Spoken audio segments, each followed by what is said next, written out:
오늘 본문 1절에 보면 우리 귀에 익숙한 믿음의 사람들을 소개합니다. 모세와 사무엘이죠.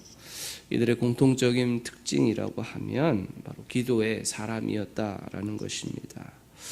특히 모세는 최고의 중보 기도자였다는 사실이죠. 그 좋은 예가 우리가 출애굽기 17장에서 찾을 수 있습니다.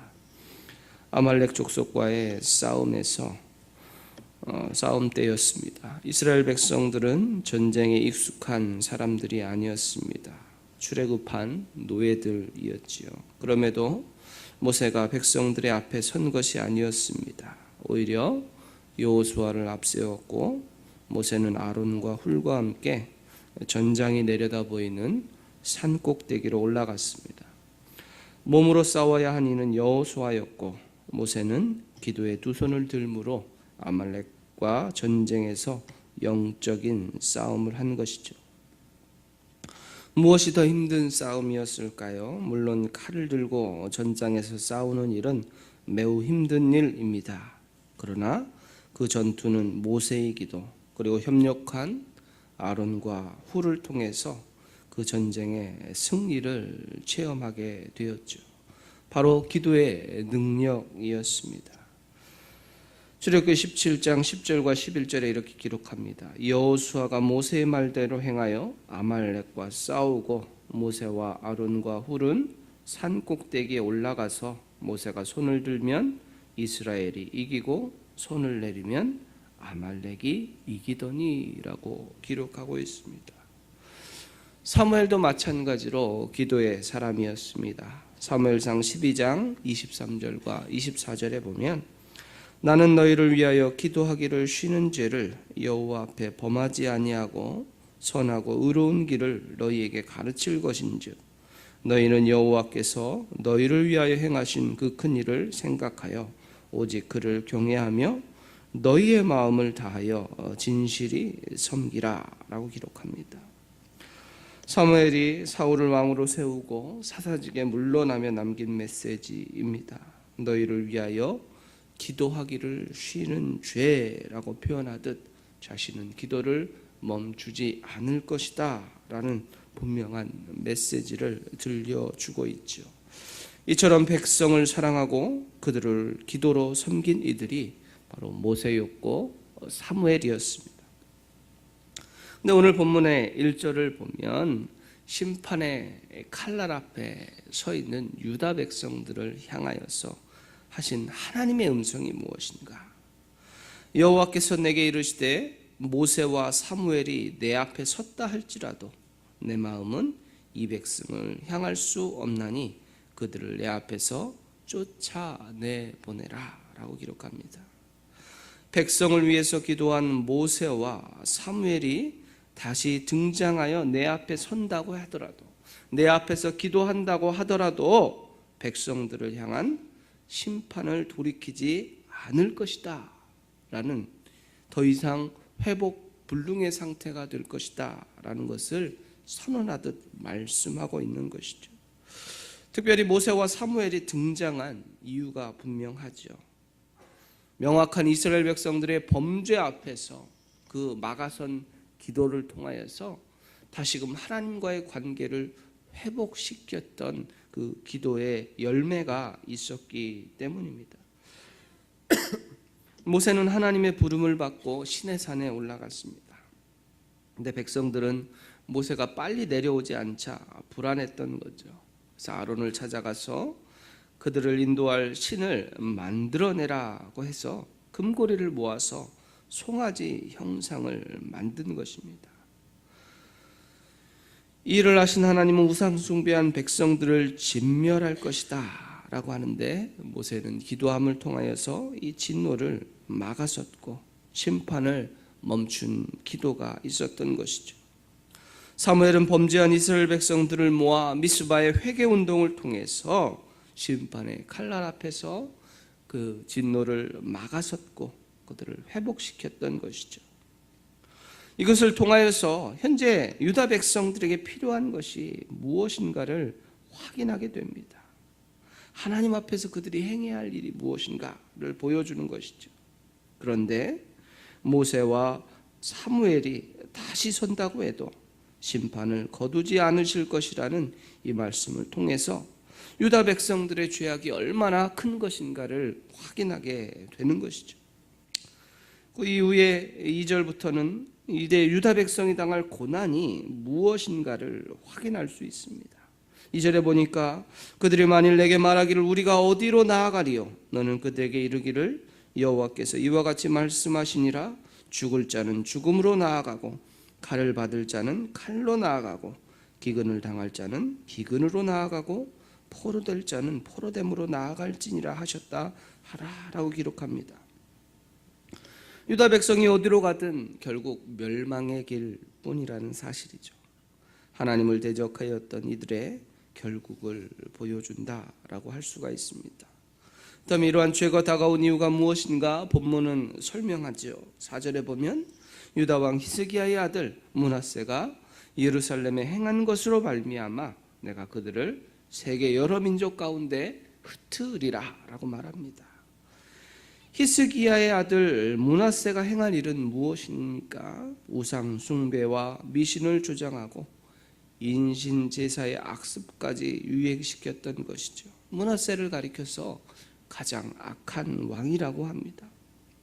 열왕기하 21장 9절과 11절에 보면 이 백성이 듣지 아니하였고 므낫세의 꾀를 받고 악을 행한 것이 여호와께서 이스라엘 자손 앞에서 멸하신 여러 민족보다 더 심하였더라 라고 기록합니다.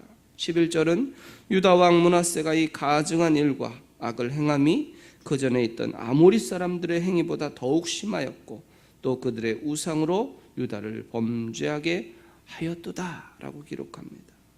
결국 그 죄악으로 말미암아 그 후손들이 고통을 당한다라는 것이죠.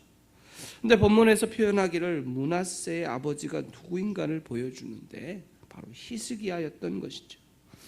히스기야에 대한 평가는 선한 왕으로 평가를 받고 있습니다.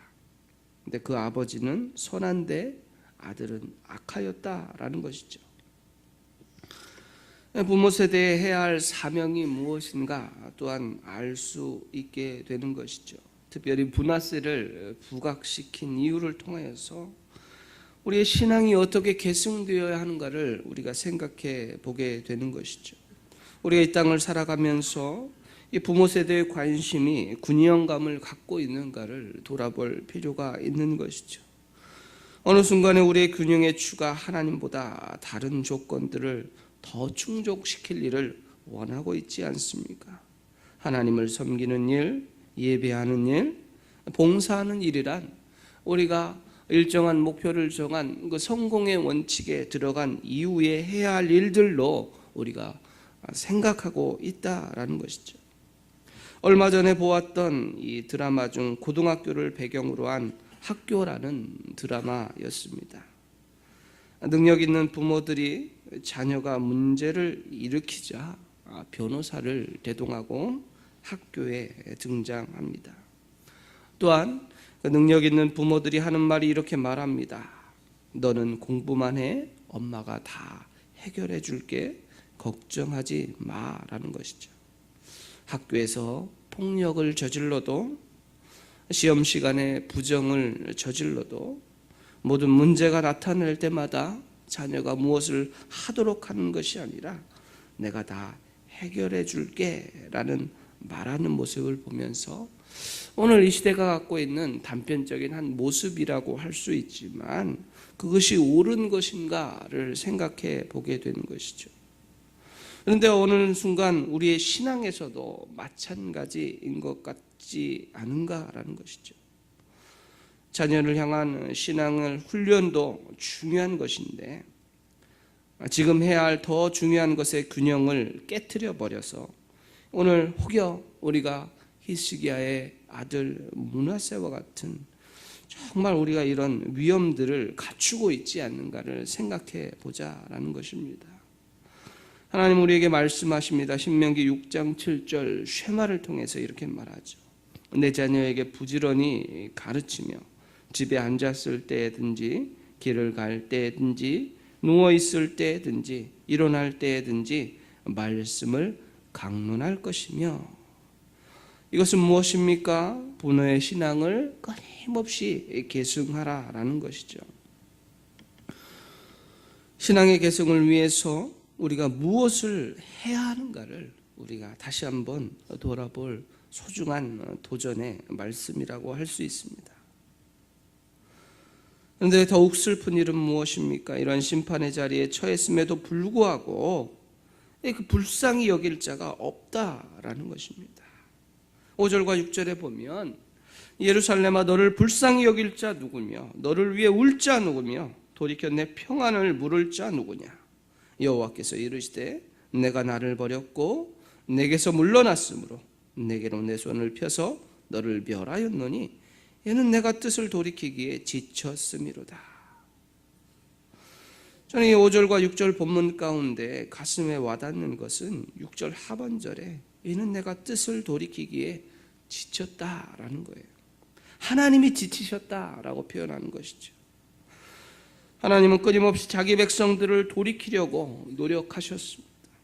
그럼에도 불구하고 그 수많은 노력에 반응하지 않았던 이스라엘과 유다 백성들의 악함을 표현했다라는 것이죠. 때때로 우리가 한 영을 섬기면서도 이런 표현을 쓸 때가 있는 것이죠.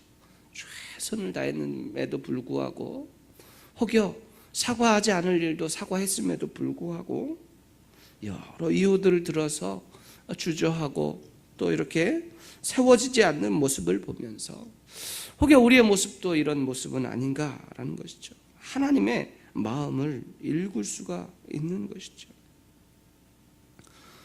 이 7절은 두 가지 비유를 통해서 유다 백성들에게 임할 일이 무엇인가를 설명합니다. 내가 그들을 그 땅의 여러 성문에서 키로 까불러 그 자식을 끊어서 내 백성을 멸하였나니 이는 그들이 자기들의 길에서 돌이키기에 지쳤음이로다. 농경사회에서 키는 겨와 다른 불순물과 나다를 분리하는 작업을 하는 도구였습니다. 성문이란 당시에 지도자들이 모여서 이 재판을 하는 장소였습니다. 공식적인 업무를 보는 것이죠. 이 두 비유를 통해서 부정한 방법으로 행동함으로 결국 하나님의 뜻이 온전히 실현되지 않고 있는 그 시대상을 반영하고 있는 것이죠. 그런데 더욱더 중요한 것은 그들이 잘못된 행동을 했음에도 불구하고 자기들의 길에서 돌이키기에 그들 스스로 지쳤다라고 표현하고 있습니다. 하나님도 지쳤습니다. 백성 또한 그 뜻을 돌이키기에 지쳐 있다라는 것이죠. 유다 백성들이 회개하는 일에 지쳐 있음을 말하고 있는 것이죠. 결국 이로 인한 심판으로 당할 고난과 고통의 심각함들이 기록되고 있습니다. 결국 과부가 많아집니다. 전쟁으로 인해서 남자들이 죽는다라는 것이죠.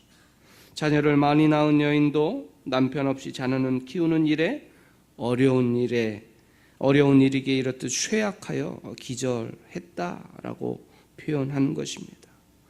결국 그가 의지할 해가 떨어져 수치와 근심을 당하게 되었다라는 것이죠. 즉 의지하는 일들이 다 사라지게 된 상태라는 것입니다. 분명한 것은 이들이 의지해야 할 대상을 잘못 잡았다라는 것이죠. 하나님께 나아가야 하는데 하나님을 의지할 일에 지쳐 있다라고 표현하고 있는 모습을 통해서 정말 오늘 우리가 이 시대 속에서 시대적 상황 가운데 우리가 무엇을 바라보아야 하는가 다시 한번 도전받게 되는 것이죠. 우리가 무엇을 의지해야 합니까? 오로지 주님임을 기억함으로 그의 백성을 향하여서 뜨거운 열심으로 다가와 주셨던 그 하나님의 사랑과 은혜가 오늘 우리에게 함께 하신다는 사실을 다시 한번 바라보시고 우리 또한 우리 주변에 있는 영혼들을 다시 한번 바라보면서 그 하나님의 마음을 통해서 하나님의 열심을 통해서 정말 백성들을 사랑하고 우리 이웃들 믿지 않는 자들에게 더욱더 큰 관심을 통하여서 우리가 정말 그 귀한 사명 오이코스 전체 출석주의를 준비하면서 시대 가운데 하나님을 의지하지 못하는 자 지쳐 있는 영혼들에게 주님을 전달함을 통해서 하나님의 역사하심을 아름답게 세워나가는 우리 귀한 믿음의 성도의 삶이 되시기를 주님의 이름으로 축복합니다.